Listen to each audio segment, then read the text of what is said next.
voudrais parler dans cette causerie qui se tient le 2 août 2014 à 13h15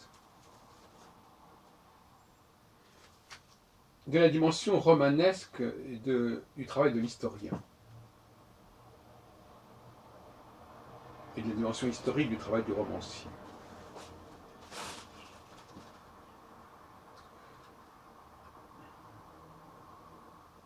Il est faux de dire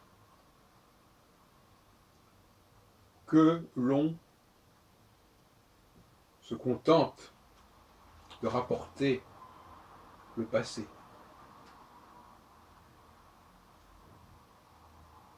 Car le passé ne nous est pas donné.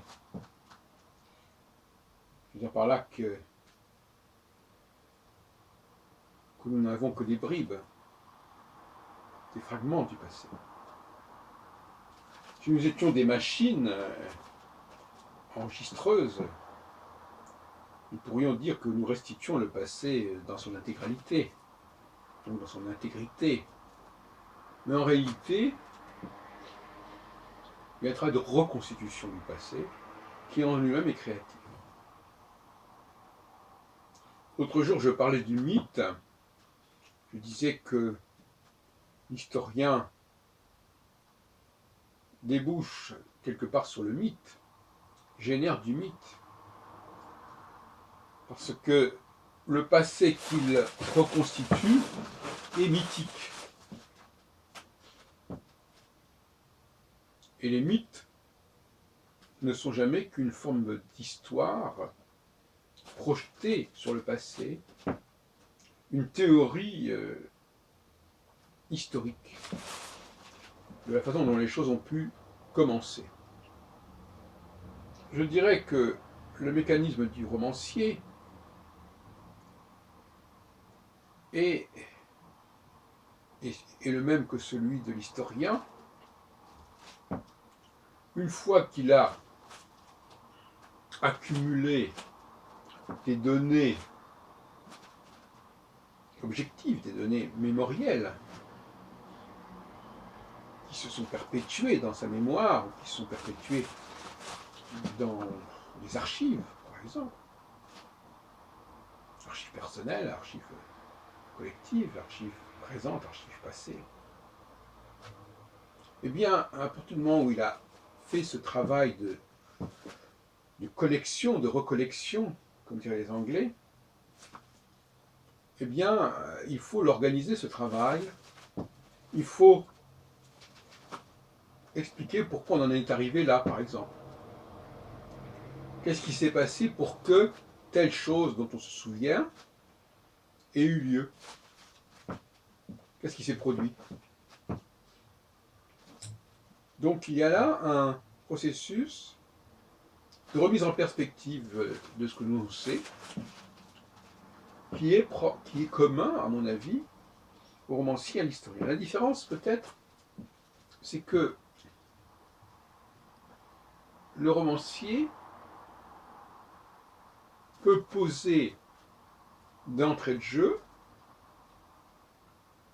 des faits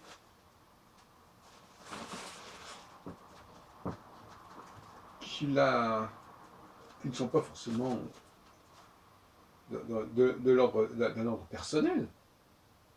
On peut partir, par exemple, souvent d'un fait divers, et à partir de ce fait divers, il va construire quelque chose autour de ce fait divers pour expliquer, par exemple, comment on en est arrivé là. L'expression « comment on est arrivé là » paraît caractéristique de ce travail du romancier et de l'historien. Si ce n'est que, à la limite, le romancier peut s'amuser à affirmer une chose initiale qui ne s'est pas produite, mais qui servira néanmoins de point de départ. Elle ne s'est pas produite, ça n'a pas beaucoup d'importance, à la limite. Ce qui est important, c'est comment on va expliquer qu'on en est arrivé là.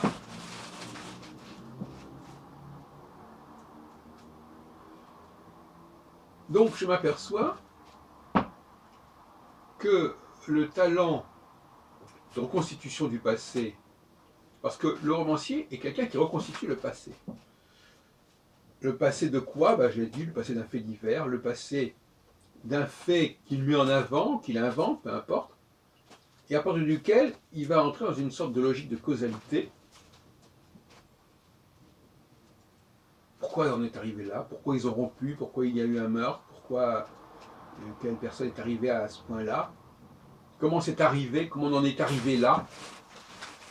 Comment quelqu'un est-il arrivé à ce stade? Comment est-il, par exemple, arrivé à un certain niveau de réussite, par exemple? Ou comment est-il arrivé à un certain niveau d'échec? On va partir d'un point, de quelques données, et après là, on va broder autour. Et la qualité du romancier et de l'historien, c'est cette faculté, justement, à trouver des explications à des terminus de genèse en amont de ce point dont on part et dont on parle.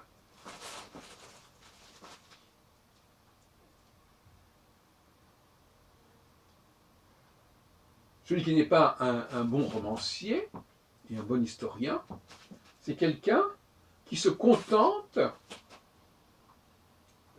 de délivrer des faits sans explication, sans causalité. Ces explications, d'ailleurs, ne sont pas forcément rationnelles, au sens strict du terme.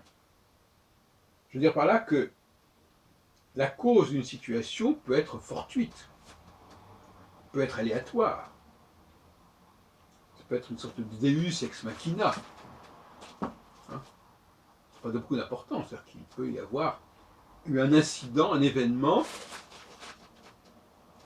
comme ça qui se présente, qui déboule et qui finalement est l'explication, est un facteur d'explication de la situation à la fois dont on part et finalement à laquelle on arrive. Ce qui est à peu près la même chose. Le point de départ peut objectivement être aussi le point d'arrivée. Et d'ailleurs, le romancier peut très bien ne pas mettre le point de départ au début, alors que ça a été réellement le point de départ de son travail, mais au contraire, le mettre à la fin, au milieu. On est dans le flashback.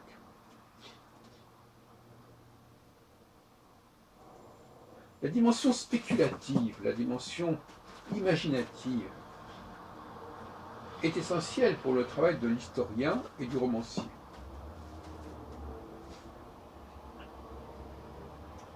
Il doit expliquer comment on en est arrivé là.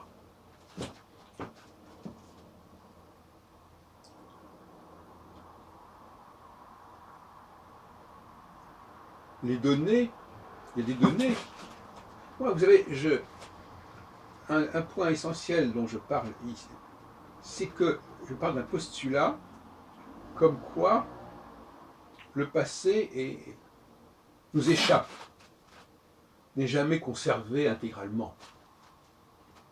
Donc, nous avons une part de liberté, de libre arbitre à explorer ce passé, pas l'explorer uniquement par rapport à ce qu'il en est resté, mais l'explorer dans le sens de comprendre, de le comprendre ce passé, et pour le comprendre, de l'inventer, quelque part. De l'inventer, mais en termes de probabilité. C'est-à-dire qu'il est probable que si on en est arrivé là, c'est parce qu'il s'est passé ceci ou cela. Et que On n'a pas pu en arriver là si on n'est pas passé par ceci ou cela.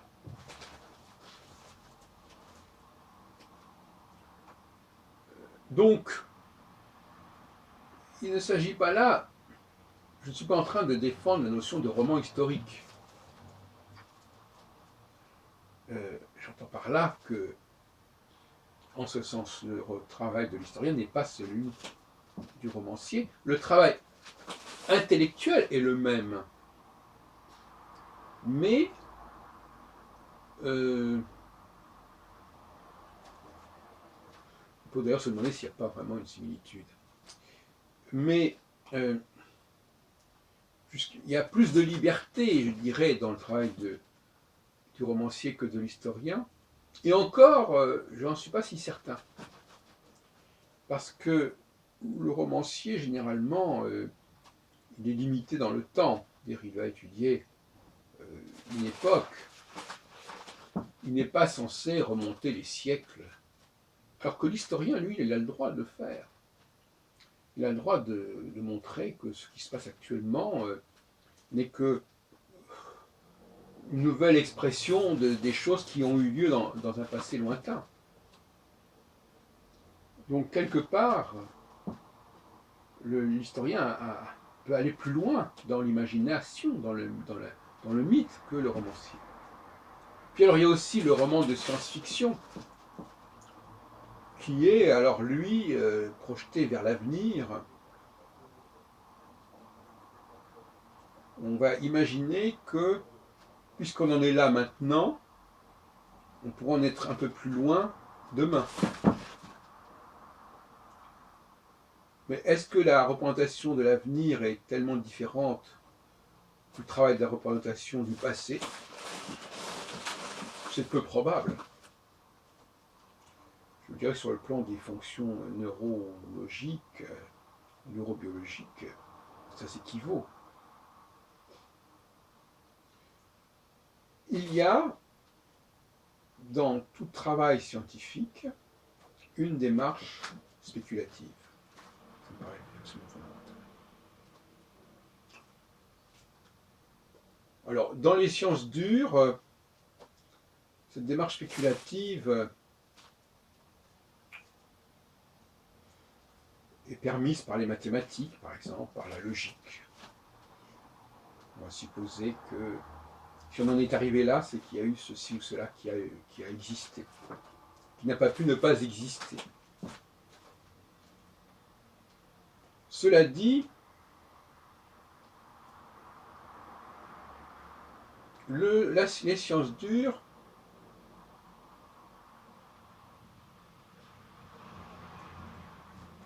ont moins de latitude dans la constitution du passé que les sciences molles, si on peut dire, comme on dit d'ailleurs.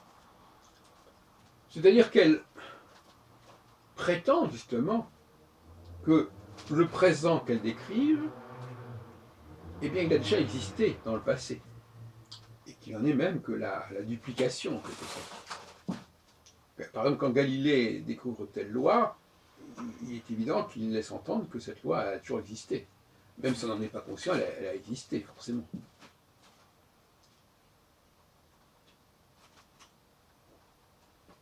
Pour les sciences dures, le présent est à l'image du passé. Pour les sciences molles, comme l'histoire, comme le roman, comme toute forme de sciences sociales en général d'ailleurs, ce qui existe aujourd'hui n'est pas forcément identique à ce qui a été autrefois. Et plus exactement, ce passé qui est installé dans le présent peut être inaccessible parce que il y a eu corruption. La notion de corruption était absolument essentielle dans l'histoire des textes. Corruption, dégradation, qui font que le présent n'est pas un reflet fidèle du passé. Sauf si, par une approche, une démarche archéologique, justement, je vais montrer, je reconstitue le passé, non pas comme la duplication du présent, mais comme ce qui va expliquer que le présent est devenu ce qu'il est. Cette idée de quelque chose qui est devenu, à mon avis, n'est pas si sensible dans les sciences dures. Les phénomènes ne deviennent pas, puisque quelque part, ils restent ce qu'ils sont. Alors que dans le domaine des sciences molles, il y a le paramètre de la corruption, le paramètre de la dégradation est très important.